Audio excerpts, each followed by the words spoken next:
उत्तर प्रदेश में योगी सरकार के 8 साल पूरे, सरकार ने पेश की रिपोर्ट कार्ड। मुख्यमंत्री योगी आदित्यनाथ ने इसे बताया सेवा, सुरक्षा और सुशासन के 8 साल, गिनाई सरकार की उपलब्धियां। यूपी सरकार के 8 साल पूरे होने पर होंगे विशेष आयोजन। कल से 27 मार्च तक यूपी भारत का ग्रोथ इंजन थीम पर होंगे कार्यक्रम। नगर निगम, नगर पालिका और नगर पंचायत स्तर तक होंगे कार्यक्रम। सरकार की योजनाओं का भी किया जाएगा प्रचार प्रसार। लखनऊ के चौधरी चरण सिंह विश्वविद्यालय में होगा मुख्य आयोजन। 3 दिवसीय मेले में लगेंगे विभिन्न विभागों के स्टॉल। दिल्ली विधानसभा के सत्र का आगाज कल मुख्यमंत्री रेखा गुप्ता करेंगी बजट पेश। मुख्यमंत्री रेखा गुप्ता कल दिल्ली विधानसभा में पेश करेंगी पहला बजट। महिलाओं, यमुना और बुनियादी ढांचे के विकास के लिए हो सकते हैं बड़े ऐलान। दिल्ली बजट पेश किए जाने से पहले हुई खीर सेरेमनी, भगवान राम को लगाया भोग।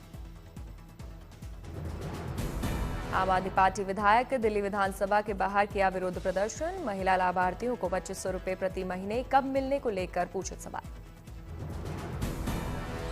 गोवा विधानसभा के बजट सत्र का आगाज। मुख्यमंत्री प्रमोद सावंत 26 मार्च को पेश करेंगे बजट।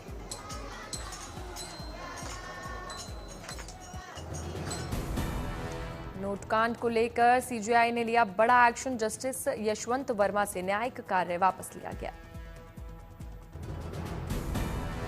मुख्य न्यायाधीश जस्टिस शील नागू की अध्यक्षता में गठित कमेटी कर रही है नोटकांड की जांच। जस्टिस संधावालिया और कर्नाटक की जज अनु भी कमेटी में शामिल।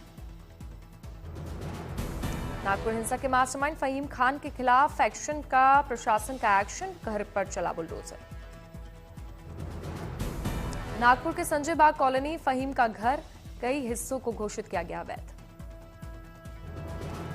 भड़काऊ भाषण केस में जेल में है बंद फहीम खान, घर के बाहर बड़ी संख्या में पुलिस बल तैनात।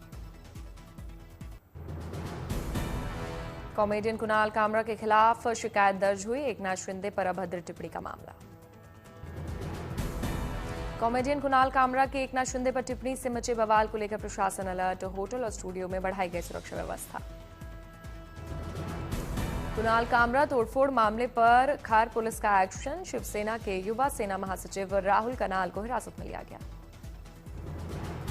कामरा के स्टूडियो तोड़फोड़ मामले में 19 लोगों के खिलाफ नामजद केस दर्ज। 15 से 20 अन्य लोगों के खिलाफ मामला दर्ज। एकनाथ शिंदे पर टिप्पणी के विवादों के बीच कुणाल कामरा ने सोशल मीडिया इंस्टाग्राम पर शेयर की अपनी तस्वीर। हाथ में संविधान की कॉपी लिया है नजर। शिवसेना शिंदे गुट के सांसद मिलिंद देवड़ा ने कुणाल कामरा पर साधा निशाना। सोशल मीडिया एक्स पर लिखा, शिंदे पर की गई टिप्पणी में वर्गवादी अहंकार की बू। शिवसेना सांसद नरेश ने कामरा को चेतावनी दी। बोले पूरे देश में शिवसेना कार्यकर्ता करेंगे उनका पीछा। कुणाल कामरा के समर्थन में आया आदित्य ठाकरे। कॉमेडी शो का मंच तोड़ने वालों को बताया कायर। लिखा, केवल एक असुरक्षित कायर ही किसी के गाने पर करेगा प्रतिक्रिया। शिवसेना यूबीटी सांसद संजय राउत ने कामरा को बताया जाना माना लेखक। लिखा, महाराष्ट्र की राजनीति पर एक व्यंग्यात्मक गाना लिखा तो शिंदे गैंग को लगी मिर्ची। संजय राउत ने कामरा के स्टूडियो में तोड़फोड़ पर मुख्यमंत्री फडणवीस पर साधा निशाना। बोले, आप कमजोर गृहमंत्री हो। सौरभ केस के आरोपी मुस्कान और साहिल की नई मांग, एक दूसरे से मिलने की मांगी इजाजत। साहिल के वकील ने दिया प्रार्थना पत्र। पति पत्नी के आधार पर मिलने की मांगी गई इजाजत।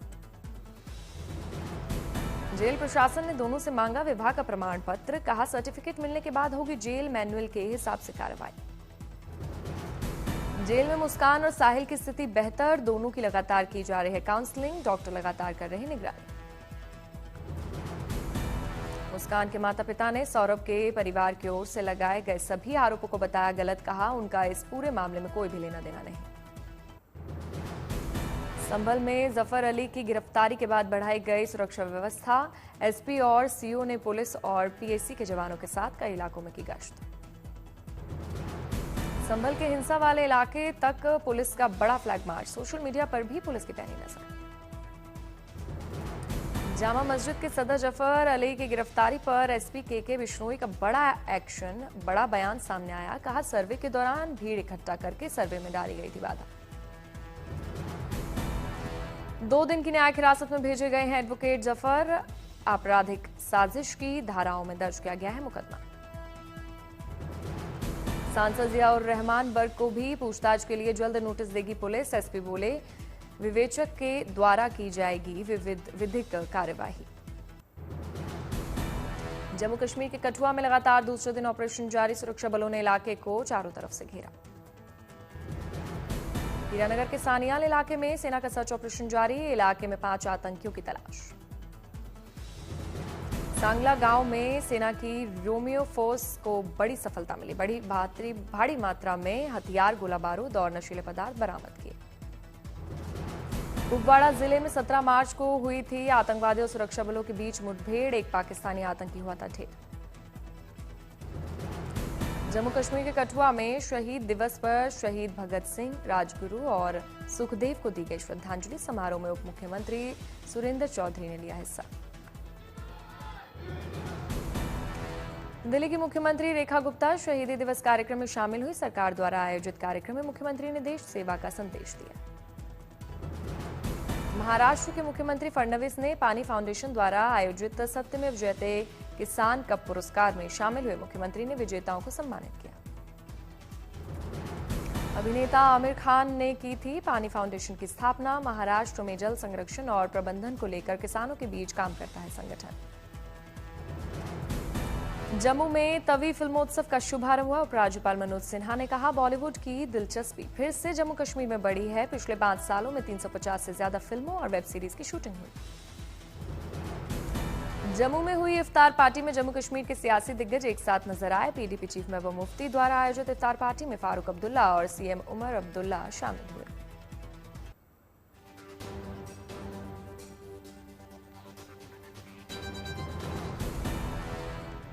मौसम विभाग के मुताबिक ओडिशा के 6 जिलों में आज आंधी तूफान का अनुमान। शनिवार को तटीय जिलों में हुई बारिश। अहमदाबाद में बुलेट ट्रेन प्रोजेक्ट के तहत निर्माणाधीन ब्रिज के 2 पिलर के बीच की क्रेन टूटी। रेलवे की हाई एक्सटेंशन लाइन को पहुंचा नुकसान।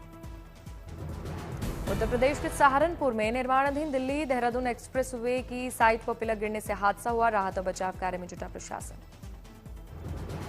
मध्य प्रदेश के रायसेन भोजपुर के रिहायशी इलाके में बाघिन और उसके शावक से दहशत का माहौल बना। वन विभाग ने शुरू किया सर्च ऑपरेशन। कर्नाटक में 14 किलो गोल्ड स्मगलिंग के मामले में आरोपी अभिनेत्री रान्या राव की जमानत याचिका पर सुनवाई। आज बेंगलुरु की सेशन कोर्ट में होगी सुनवाई। लखनऊ में बस के ऊपर गिरा पेड़, सभी यात्रियों को किया गया रेस्क्यू। सभी यात्री सही सलामत। लखनऊ में पुलिस ने चलाया चेकिंग अभियान। पुलिस ने ऑटो और ई रिक्शा चालकों के कागजात चेक किए। रुड़की में अवैध अरबी मदरसों के खिलाफ प्रशासन ने की सख्त कार्रवाई। मौके पर भारी पुलिस बल रहा मौजूद। झांसी में 24 घंटे के अंदर दूसरा पुलिस एनकाउंटर। गोली लगने से एक आरोपी घायल हुआ। दूसरा आरोपी ने किया सरेंडर।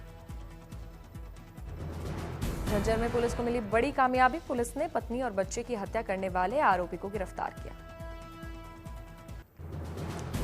मंगलुरु में पर्वतारोही ज्योतिराज, जिन्हें कोठीराज के नाम से जाना जाता है, उन्होंने करंजेश्वर की सीधी चट्टान पर की रस्सी से सफलतापूर्वक चढ़ाई। ऊपर चढ़कर लहराया भगवा ध्वज।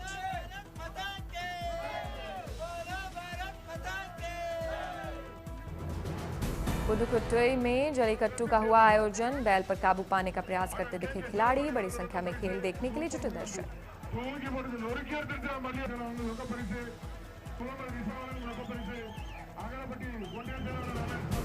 कुरुक्षेत्र में सीएम नायब सिंह सैनी ने एक्साइज और टैक्सेशन की ओटीएस स्कीम को लॉन्च किया। सीएम ने सभा को किया संबोधित। राजौरी में सेना की कोशिशों से सीमावर्ती इलाकों में लगातार विकास का काम जारी। केंद्र सरकार की योजनाओं को लोग उठा रहे हैं लाभ। अगरतला में विकसित भारत यूथ पार्लियामेंट का हुआ आयोजन। कार्यक्रम में सीएम मानिक साहा हुए शामिल। सीएम ने यूथ को किया संबोधित।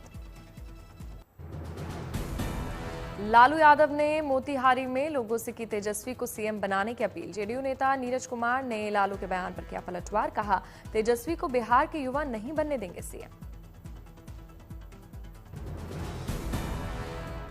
सरकार बनावे के बाद और सरकार तेजस्वी के नेतृत्व में बनी और इसको कोई भी माई दलाल बिना नहीं बनता।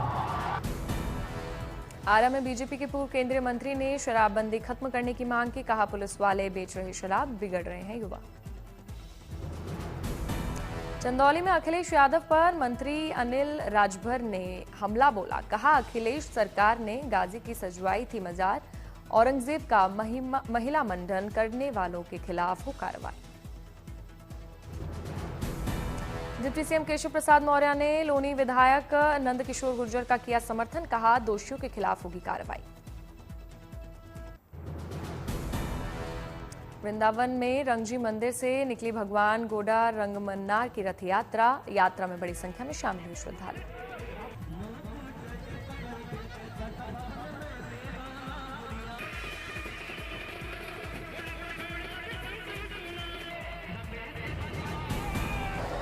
भगवान का रथ खींचने वाले श्रद्धालुओं में होड़ मची। यात्रा में शामिल हुई महिलाओं ने जमकर किया डांस।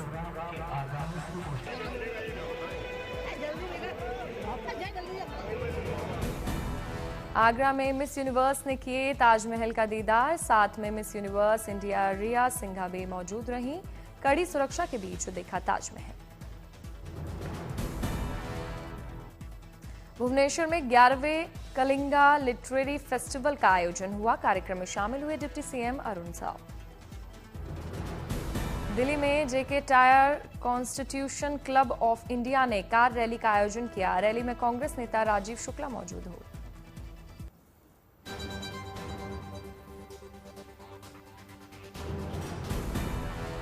श्योपुर में कूनो नेशनल पार्क की सीमा से बाहर निकले 5 चीते। नदी में दिखे मादा चीता ज्वाला और उसके शावक। करनाल के एक डॉक्टर ने नौकरी छोड़कर अपनाई खेती। 70 एकड़ में पोली हाउस बनाकर करते हैं सब्जियों की खेती। 50 से 60 लोगों को दे रहे हैं रोजगार। आईआईटी मंडी के छात्रों ने बनाई है रोबोटिक हैंड के लिए कृत्रिम स्किन। कृत्रिम हाथ से काम करने वाले भी अब चीजों को कर सकेंगे महसूस। प्रयागराज के एक रिटायर्ड प्रोफेसर 10 सालों से चला रहे गौरैया बचाओ अभियान। साइकिल से बांटते हैं गौरैया का घर। पक्षियों के संरक्षण के लिए लोगों को करते हैं जागरूक।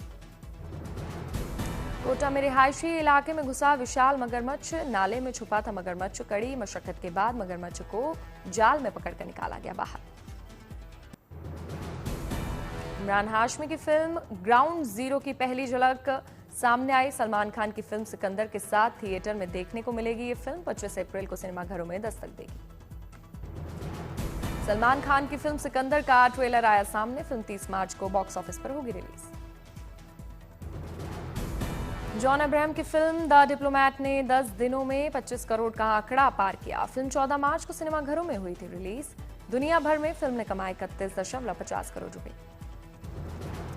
फिल्म में जॉन अब्राहम और सादिया खतीब लीड रोल में दिखे। जॉन ने फिल्म में डिप्लोमैट जेपी सिंह का किरदार अदा किया। साउथ सुपरस्टार यश ने बेंगलुरु में हनी सिंह के कॉन्सर्ट में अचानक एंट्री की। यश को देखकर चौंक गए फैंस। यश ने की हनी सिंह की तारीफ। 10 साल में दोगुना हुआ भारत की जीडीपी का आकार। 2015 से 2025 के बीच 105% बढ़ी इकोनॉमी। अमेरिका और चीन समेत दुनिया के सभी दिग्गज देशों से ज्यादा बढ़ोतरी। 3 साल के ड्रीम रन के बाद रियल एस्टेट सेक्टर में शुरू हुआ गिरावट का दौर। जनवरी-मार्च तिमाही में घरों की बिक्री में सालाना आधार पर 23% और लॉन्च में 34% की गिरावट आई।